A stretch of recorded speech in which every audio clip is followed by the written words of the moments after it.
Hello friends, welcome to my YouTube channel learn with Mirza sir.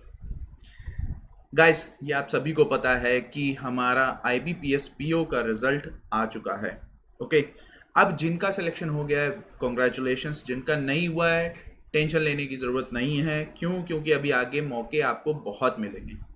बस आपको अपनी तैयारी को सही ऑर्डर में करना है। तो इसीलिए मैं आज आपके साथ एक सेशन छोटा सा लेके आया हूँ जिसमें आपको ये बता सकूं कि अब आपको यहां से जब स्टार्टिंग करनी है तो कैसे करना है। जिनका सिलेक्शन हो गया उनके लिए भी एक इन्फो है, तो ये चीज ध्यान रखिएगा।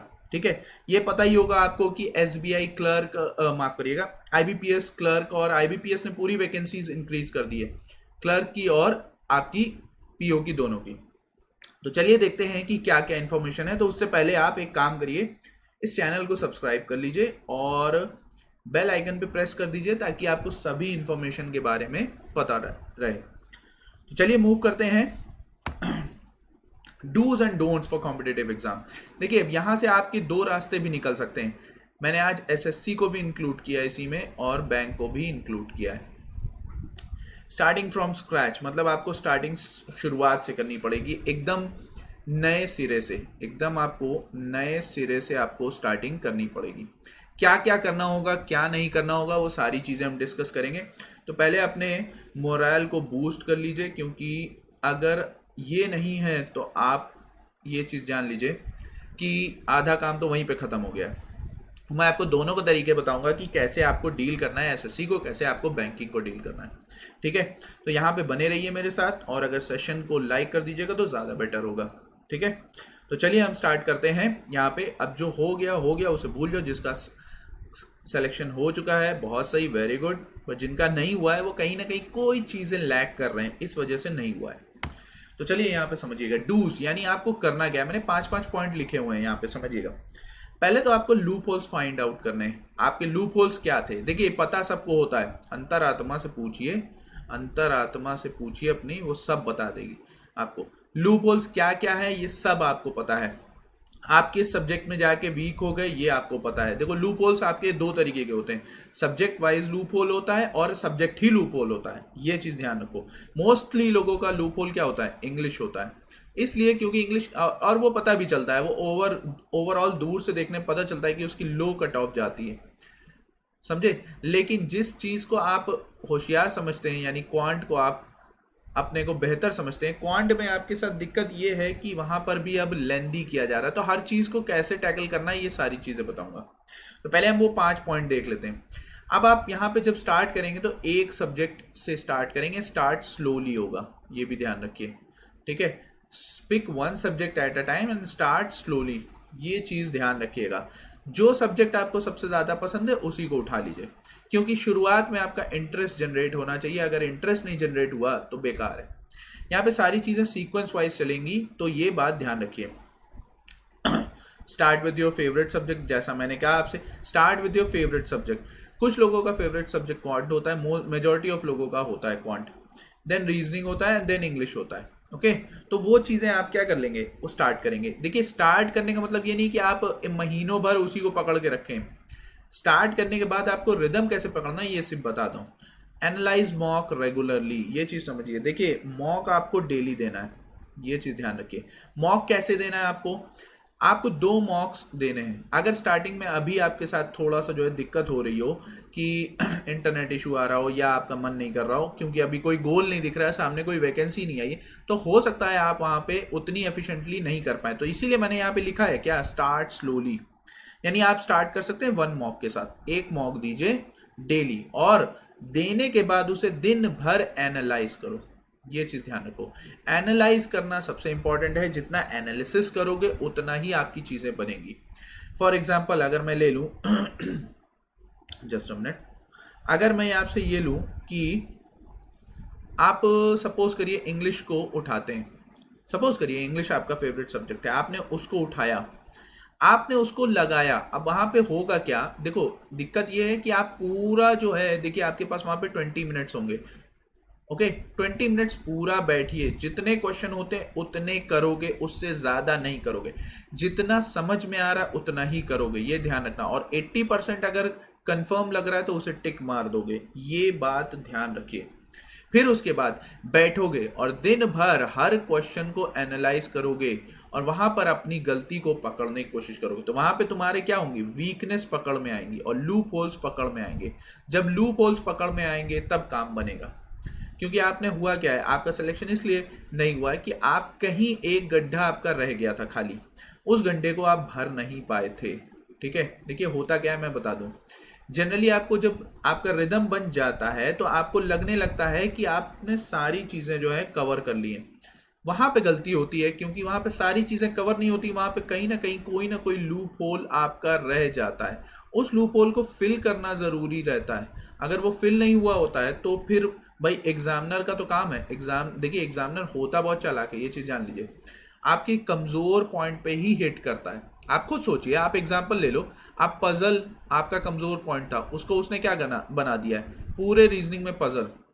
ठीक है, आपका कैसलेट डीआई आपका कमजोर पॉइंट था, उसने पूरे कैसलेट डीआई। अर्थमेटिक पोर्शन आपका कमजोर पॉइंट था जिसको आप छोड़ के भागते थे क्योंकि वहां पे डेटा प्रोवाइड नहीं होता था उतना, वहां पे लैंग्वेज का खेल होता था, उसमें उसने सिंप्लीफिकेशन हटाकर लैंग्वेज वाले यानी अर्थमेटिक प्रॉब्लम को इंक्लूड कर दिया है। इंग्लिश में आपकी कॉम्प्रिहेंशन आपका भाई देखिए आपके साथ दिक्कत पता है क्या, you not being patient enough, क्योंकि आप सब्र नहीं कर सकते हैं। तो सब्र नहीं कर सकते हैं तो वो क्या कर रहा है, वो वही काम करवा रहा है सब्र करने वाला। वो आपसे कॉम्प्रिहेंशन लंबे लंबे दे देता है, आपको 10 क्वेश्चन आपको दे रहा है कॉम्प्रिहेंशन पे, तो वहां पे आप दिक्कत कर रहे हैं। क्यों? क्योंकि आप में पेशेंस नहीं है बैठने का। बस ये चीज समझिए, इंग्लिश में जब तक कि आप इंटरेस्ट नहीं डेवलप करेंगे तब तक आपका नहीं हो पाएगा सिलेक्शन। ये चीज ध्यान रखिए। और आप एसएससी हो या बैंक हो, आप ये चीज जान लीजिए, दोनों के लिए 2 सब्जेक्ट इंपॉर्टेंट है, इंग्लिश और क्वांट। ये चीज ध्यान रखो, ये दोनों सब्जेक्ट आपके बैंक और एसएससी दोनों के लिए इंपॉर्टेंट है, ये ध्यान रखिएगा।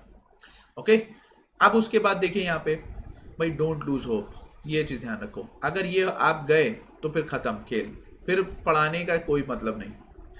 Don't start with tough subject, जैसा मैंने कहा आपसे, start with easy subject. Okay, favourite subject, don't start with tough. देखो एग्जाम में भी यही तो कहा जाता है कि स्टार्ट विद इजी क्वेश्चन। क्यों इजी क्वेश्चन? क्योंकि वहां पे आप समझिएगा कि वहां पे आपको साइंटिस्ट नहीं बनना है। ठीक है, वहां पे आपके पास टाइम रिस्ट्रिक्शन है और टाइम रिस्ट्रिक्शन के लिए आप उस क्वेश्चन को पकड़ोगे जो क्वेश्चन आपके लिए इजी होगा। Okay, take break while getting bored. अच्छा, अगर लग रहा है 4 घंटे पढ़ लिया उसके बाद कसम खा ली कि 5वां घंटा भी पढ़ना है, तो वो मत करो। अगर ब्रेक लेने का मन कर रहा है, just take the break, that's it. Regular break ये ले लो। ठीक है भाई, जिम गए होगे, जिम वाला क्या कहता है, जिम वाला आपसे ये थोड़ा ना कहता है कि एक दिन में सब खा लो, बॉडी बना लो, पेट खराब कर लो। वो कहता है थोड़ा थोड़ा खाइए हर इंटरवल पे, यानी स्मॉल आपको जो है वो लेना है, आपकी जो डाइट है वो लेना है स्मॉल डाइट, और वहां पर आपको थोड़ी थोड़ी इंटरवल पे लेनी रहेगी। तो ये चीजें ध्यान रखिए। Don't take mock casually, casually मत लीजिएगा। ये नहीं कि आपने कहा कि क्वांट आपका हो रहा है बहुत तेजी से, 20 क्वेश्चन हो गए, अब आप बैठ गए जाके कि नहीं अब नहीं करेंगे हम अब ये सब मेरे लिए इजी है। जितना 20 मिनट में हो रहा है उतना करो, भले ही 25 हो रहा है, 10 हो रहा है, 12 हो रहा है, 2 हो रहा है, 1 हो रहा है, नहीं हो रहा है, कोई दिक्कत नहीं। बैठोगे पूरा 20 मिनट, नहीं हो रहा है तो जिल्लत महसूस करोगे, हो रहा है तो वहां पर उसे फिर जाके एनालाइज करोगे। और एनालाइज हमेशा कहां से करोगे? उस क्वेश्चन से जो क्वेश्चन फंस रहा है। ठीक है, ये चीज ध्यान रखिए। देखो कुछ आप अपना ग्रुप बना सकते हो, ओके, बट सीरियस स्टूडेंट्स का, ये नहीं कि वहां पे जाके जो है आप हंसी खेल हो रहा है, वहां पे क्वेश्चन पुट अप करिए। जैसे मैंने सबसे बेस्ट है, मैंने आपके लिए ग्रुप बना ही रखा है, तो बेटर ये है कि इसको जिसके पास नहीं है वो ये कर सकता है, जो जिसके पास ग्रुप नहीं है वो ये ज्वाइन कर सकता है ग्रुप। ओके, क्योंकि यहाँ पे पीडीएफ वगैरह सारी चीज़ें आपको मिलती रहेंगी, और मैं वहाँ पे आप क्वेश्चन पुटअप करोगे, मेरे से पहले बहुत से स्टूडेंट है वो आपको बता देंगे। ओके, तो ये कुछ 5 पॉइंट्स हैं, डूज एंड डोंट्स, ये जो क्या करें क्या ना करें, ये चीज़ ध्यान रखिए, क्योंकि यहाँ से आपको स्टार्ट करना है अब अपनी प्रिपरेशन, ये ध्यान रखिए। और पहले आपका कौन आएगा? एसबीआई आएगा। SBI was on the corner, आने ही वाला था, बट कुछ ना कुछ ये पैंडेमिक की वजह से दिक्कत हो गई। ओके, तो चलिए अब आगे देखें हम for banking aspirants. Banking aspirants में देखो सब्जेक्ट वाइज, देखो अगर आप एसएससी के होते तो मैं कहता ये करिए ये करिए, पर बैंकिंग है तो आपको each and every subject should be clear, should be clear, ये चीज ध्यान रखिएगा। Each and every subject should have been clear, क्योंकि आपका हर सब्जेक्ट लेवल अच्छा रखता है, इसका लेवल अच्छा होता है, ये ध्यान रखिए। Whether it's English, GA, quant, reasoning, आपके कंप्यूटर, जो भी होंगे आपके सब्जेक्ट, वो सारे आपके क्या हैं, हाई लेवल के होते हैं, ये ध्यान रखिए। तो आपको क्या करना है, सब्जेक्ट वाइज प्रिपेयर करिए, एक एक सब्जेक्ट को खत्म करते जाइए। और सबसे बड़ी बात पता है क्या है, बैंकिंग एग्जाम को क्लियर करने के लिए वहां सिर्फ रिदम चाहिए। और बैंकिंग एग्जाम का सिलेबस आपका बड़ा नहीं होता है, छोटा सिलेबस होता है, इसीलिए मैंने सब्जेक्ट वाइज आपको बोला। ओके, एसएससी में आपको क्या करना है, start with larger syllabus subject, यानी आपका जीएस, जीएस समंदर है, ये चीज ध्यान रखो। देखो एसएससी में क्या हो रहा है, एसएससी की कट ऑफ 130 टू 140 के अराउंड जा रही है। ओके, और हमारे जो 4 सब्जेक्ट हैं, जीएस, इंग्लिश, मैथ आपका और रीजनिंग, देखो रीजनिंग तो लो लेवल होता है, मैथ्स आपका भी बहुत ज़्यादा हाई नहीं होता है, लो लेवल होता है, इंग्लिश भी देखिए होता है, इसमें सभी लो लेवल है, लेकिन फिर भी कट ऑफ आपकी 130 से 40 के बीच में जा रही है, जबकि आपको पार करना है 150 प्लस, तभी आपका फाइनल सिलेक्शन का कुछ चांस बनेगा, अदरवाइज चांस नहीं बनेगा, ये ध्यान रखिए। Just pass the cut off it won't work, ये ध्यान रखिएगा। तो आप स्टार्ट करिए जीएस से, और जीएस को आप कोई टाइम फ्रेम सेट मत करिए, don't set any time frame for this subject. हाँ, लेकिन सबसे ज्यादा जोर आपको किस 2 सब्जेक्ट पर देना है, इंग्लिश और मैथ, ये ध्यान रखिएगा।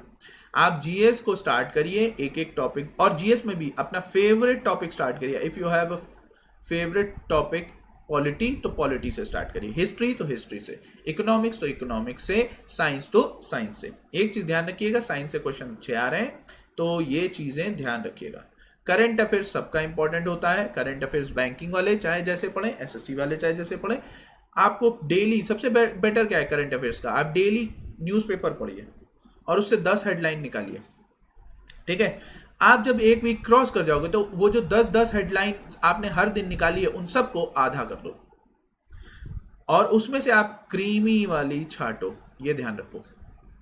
बस आपके क्या है, अपने नोट्स प्रिपेयर होते जा रहे हैं, क्योंकि यही चीज आप आखिरी में जाके प्रतियोगिता दर्पण या आप बहुत सारे बैंकिंग सर्विसेज क्रॉनिकल्स, ये सारी चीजें आप खरीदते हैं। तो जब आप खरीदते हैं 1 महीने में पढ़ने के लिए, बेटर ये है कि आप खुद प्रिपेयर करें, और खुद प्रिपेयर किया हुआ हमेशा याद रहता है, क्योंकि हाथ से लिखा जाता है, और 2 बार करोगे उसे तो बिल्कुल याद होगा। क्यों? क्योंकि एक बार आप प्रिपेयर करोगे, दूसरी बार उसे छांटोगे, तो आप खुद ही अपने क्रिटिक बन रहे हो। जब खुद ही अपने क्रिटिक बनोगे तो वहां पे काम बनेगा। Is that clear?